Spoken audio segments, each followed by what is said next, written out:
يسعد لي كل اوقاتكم يا رب حبايب قلبي ومتابعيني الغاليين من ما كنتوا عم بتتابعوني يا ميت اهلا وسهلا فيكم. ان شاء الله يا رب دايما تكونوا بصحة وعافية وبأحسن حال يا رب. للناس اللي جديدة اللي اشتركت بالقناة وللناس القديمة اللي موجودة عندي حبايب قلبي اللي منوريني انتوا على راسي من فوق. الله يجبر بخاطركم ومنوريني حبايب قلبي. ان شاء الله هيك ربي يوفقنا جميعا وبالنجاح للجميع يا حبايبي. اليوم عملت لكم الفيديو طبخة سورية كتير طيبة وبتاخد العقل. يا لنجي بنعمله بالكوسة والباذنجان والفليفلة وبنعمله بورق العنب، بس أنا عملت لكم إياه اليوم بالكوسة والباذنجان. أكلة طيبة وبتاخد العقل. تعالوا نشوف مكوناتها مع بعض. عندي هون أنا جايبة كيلين باذنجان وكيلو كوسة.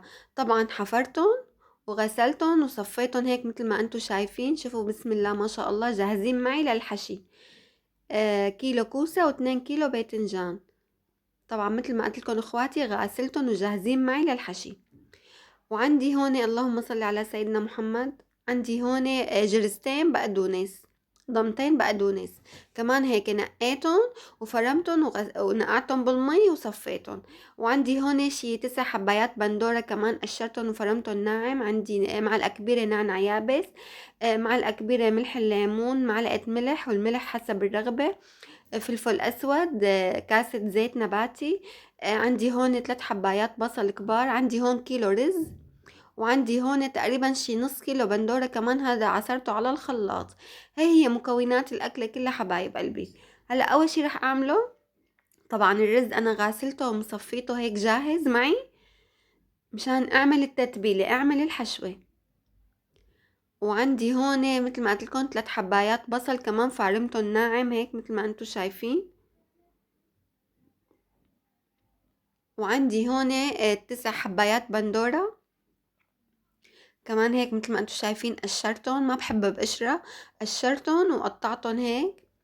وهون كمان اللهم صل على سيدنا محمد عندي جرستين بقدونس كمان رح احطهم.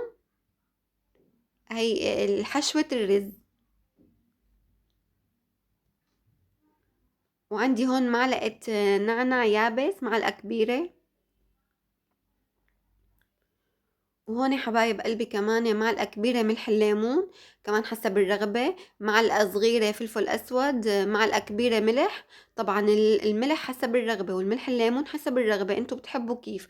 وهون السر اللي بيخلي طعمة المحشي بتاخد العقل.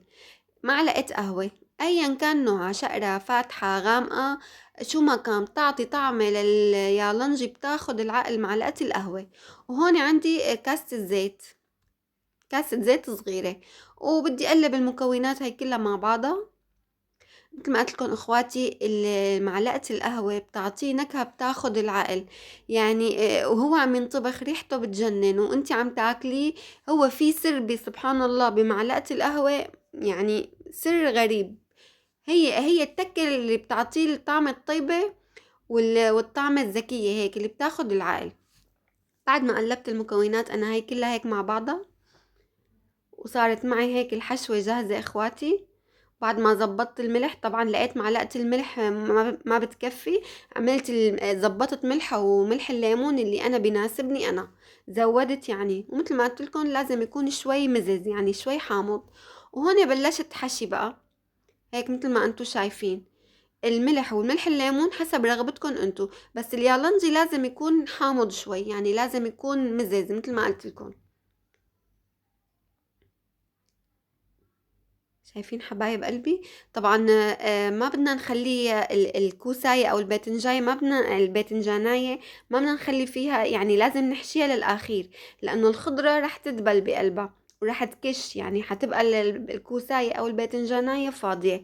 بقى لا، عبوها لتمها الكوساية او الباذنجانية، عبوها للتم لانه مثل ما قلت لكم حبايب قلبي الخضرة رح تكش مشان ما تلاقوها فاضية. هيك هلا انا حبايب قلبي من بعد ما خلصت الحشي هي هيك بسم الله ما شاء الله خلصتهم جاهزين معي. شايفين كيف كله هذا هيك صار جاهز. هلا بدي اعلق عليه على النار بقى.